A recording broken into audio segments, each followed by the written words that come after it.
పాలమనేరు పట్టణంలోని మదనపల్లి రోడ్డులో జరిగిన బృందావన స్కూల్ మొదటి వార్షికోత్సవ కార్యక్రమానికి ముఖ్య అతిథులుగా ఎమ్మెల్యే అమర్నాథ్ రెడ్డి హాజరయ్యారు. ఈ సందర్భంగా స్కూల్ యాజమాన్యం ఆయనకు ఘనస్వాగతం పలికారు. అనంతరం విద్యార్థులను ఉద్దేశించి ఎమ్మెల్యే ప్రసంగించారు.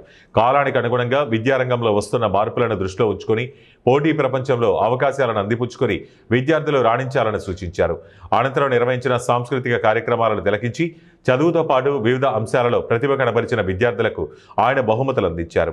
ఈ కార్యక్రమంలో తెలుగుదేశం పార్టీ నాయకులు సోమశేఖర్ గౌడ్, ప్రతాప్ రెడ్డి, ప్రసాద్ నాయుడు, నాగరాజు రెడ్డి, గణేష్, వెంకటమునిరెడ్డి, మురళి, బీఆర్సీ కుమార్, కోటేశ్వర్, రాము, రవి మరియు నదీం, కిరణ్ తదితరులు పాల్గొన్నారు.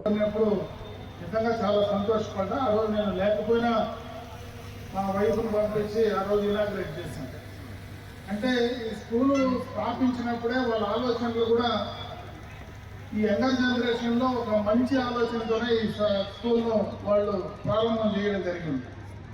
Education with ethics and traditions అని అంటే వాళ్ళ మొదటి ఆలోచనే చాలా మంచి ఆలోచనతో ఈ స్కూలు ప్రారంభం చేయడం.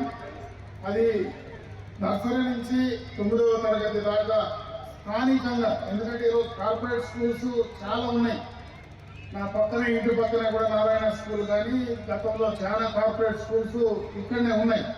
అంటే స్థానికంగా ఇక్కడ చదువుకొని ఈ ప్రాంతం నుంచి వచ్చి ఇక్కడ ఒక మంచి ఎడ్యుకేషన్ సిస్టమ్ నేను తయారు చేయాలా, ఈ ప్రాంతం నుంచి కూడా ఒక మంచి స్టూడెంట్స్ను తయారు చేసి ఈ పలమనేరుకే కాదు నేషన్కు ఒక మంచి భవిష్యత్ తరాలు ఇవ్వాలనేటువంటి ఒక మంచి ఆలోచనతో కూడా ఈ యొక్క స్కూలు స్థాపించారు.